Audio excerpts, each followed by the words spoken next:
Hello दोस्तों, तो कैसे हैं आप लोग। उम्मीद करता हूँ सब बढ़िया होंगे।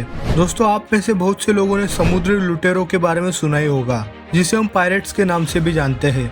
जब भी हम पायरेट्स के बारे में सोचते हैं तो हमारे मन में कुछ ऐसी तस्वीर आ जाती है जिसमें पायरेट्स अपने एक आंख पर पट्टी बांधे हुए हैं और कई बार तो उनके पैर की जगह हुक दिखाई देता है। लेकिन दोस्तों, आज हम जिन पायरेट्स के बारे में जानने वाले हैं वो आंख पर पट्टी नहीं बांधते, बल्कि यह पायरेट्स तो बहुत ही मॉडर्न है। इनके पास मॉडर्न बोट से लेकर गन्स और जीपीएस सिस्टम भी है, जिसके मदद से वो अपना काम करते हैं समुद्र के जहाज को लूटने का। लेकिन इनका अंदाज अलग है। यह लोग जहाज को छोड़ने के बदले फिरौती मांगते हैं। दोस्तों, आज की वीडियो में बात हो रही है सोमाली पायरेट्स की। दोस्तों, इनके नाम से आपको पता चल गया होगा कि यह पायरेट सोमालिया से है। दोस्तों, अब बात करते हैं इन पायरेट्स का उगम आखिर हुआ कैसे। दरअसल कमजोर सरकार और गरीबी ऐसी घटनाओं के लिए अधिकतर जिम्मेदार होती है। ऐसा ही कुछ सोमालिया में भी हुआ है। सोमालिया इस देश की कोस्टलाइन पूरे अफ्रीका महाद्वीप में किसी भी देश से अधिक है और यही वजह है कि यहाँ पर फिशिंग इंडस्ट्री बड़ी अच्छी है। लेकिन बात है 1990 की, जब सोमालिया में सिविल वॉर छिड़ गया, जिस कारण तब यहाँ की सरकार बर्खास्त हो गई और इसी के साथ नेवी भी डिस्बैंड कर दी गई। फिर इसी कारणवश इनकी कोस्टलाइन गार्ड करने के लिए कोई फोर्स ही नहीं बची। साथ ही में सिविल वॉर चालू होने के कारण यहाँ के युवाओं के पास कुछ काम ही नहीं था। तभी वहाँ कोस्टलाइन पर कोई भी गार्ड नहीं होने के कारण दूसरे देशों से मछुआरे सोमालिया के क्षेत्र में फिशिंग करने लगे और साथ ही में यहाँ के वाटर्स में इंडस्ट्रियल वेस्ट भी डंप करते थे।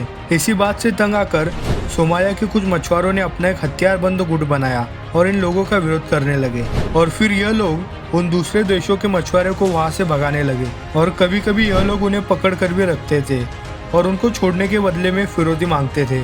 यह सोमालिया के मछुआरों का गुट धीरे धीरे कमर्शियल जहाजों को हाईजैक करने लगा और उन जहाजों के मालिकों से फिरौती की रकम जमा करने लगा।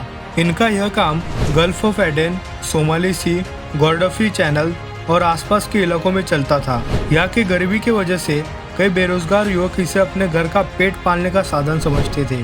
सोमाली पायरेट्स को कुछ फॉर्मल मिलिट्री मैन भी फंड करते थे और पायरेट्स के कमाई का कुछ हिस्सा वो खुद रखते थे। लेकिन दोस्तों, ज्यादातर केसेस में इन पायरेट्स ने उनके होस्टेजेस को कोई तकलीफ नहीं पहुंचाई। हाँ, लेकिन इनके वजह से कुछ लोगों की जान जरूर गई है। दोस्तों, जिस जगह ये समुद्री लुटेरे ज्यादा सक्रिय है वह सुएज कैनाल को जाने का मार्ग है। दोस्तों, सुएज कैनाल दुनिया का सबसे बिगेस्ट कैनाल में से एक है। इंटरनेशनल कम्युनिटी इन समुद्री लुटेरों से बहुत तंग आ गई थी, इसलिए यूएन द्वारा कई देशों की नेवी को सोमालिया के समुद्र में डिप्लॉय किया इन समुद्री लुटेरों से लड़ने के लिए। 2008 में आई बीबीसी के एक रिपोर्ट के मुताबिक यह पायरेट्स 3 हिस्सों में बटे हुए थे। एक लोकल फिशरमैन जो इन ऑपरेशंस के हेड होते थे क्योंकि उन्हें समुद्र का पर्याप्त नॉलेज था। दूसरे एक्स मिलिट्रीमैन होते थे जो इन पायरेट्स को फंडिंग करते थे और तीसरे होते थे टेक्निकल एक्सपर्ट जो जीपीएस डिवाइस को ऑपरेट करके यह पता लगाते थे कि उनका शिकार आखिर है कहाँ। दोस्तों, कुछ रिपोर्ट्स के मुताबिक इनके पास AK-47, AKM, type 56, RPK, PKM, RPG-7 और टोकरेव जैसे हथियार थे। दोस्तों, इन्हें जो फिरौती दी जाती थी वह कई बार हेलीकॉप्टर से पैसों से भरा वाटरप्रूफ बैग पानी में ड्रॉप करके दी जाती थी। नीचे गिरने के बाद यह लुटेरे काउंटिंग मशीन से इन नोटों को गिनते थे।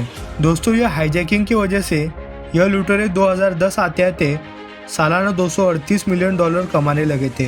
लेकिन दोस्तों, उसके बाद उनके इनकम में गिरावट देखने को मिली इंटरनेशनल नेवी की वजह से और साथ ही में पंटलैंड जो कि सोमालिया में एक ऑटोनोमस रीजन है, उनकी सरकार के कुछ मेजर्स की वजह से। इन सब वजह से यह लुटेरे जहाज़ों पर सक्सेसफुल हमला नहीं कर पाते थे। दोस्तों, पायरेसी तो केवल लोकल रीजन में होती है, परंतु इसका इम्पैक्ट हमें ग्लोबल लेवल पर भी देखने को मिलता है। जैसे कि सोमाली पायरेट्स की वजह से इजिप्ट की सरकार को $650 मिलियन का नुकसान हुआ। ऐसी कुछ इफेक्ट हमें देखने को मिलते हैं ग्लोबल लेवल पर। दोस्तों, कमर्शियल शिप्स ने भी अपने खुद के सुरक्षा के लिए कई कदम उठाए हैं। दोस्तों, सोमालिया में पायरेसी कम तो जरूर हुई है, लेकिन वेस्ट अफ्रीका और एशिया के कुछ इलाकों में किडनैपिंग और पायरेसी जैसे कई इंसिडेंट हो रहे हैं। तो आज के लिए इतना है दोस्तों। उम्मीद करता हूँ कि आपको हमारे ये वीडियो पसंद आई होगी। वीडियो अच्छी लगी हो तो लाइक कीजिए और अपने दोस्तों के साथ जरूर शेयर कीजिए। अगर आपके कुछ सजेशन हो तो डिस्क्रिप्शन में दिए गए ईमेल पर हमें मेल करें। तो मिलते हैं अगली वीडियो में। धन्यवाद। वंदे मातरम।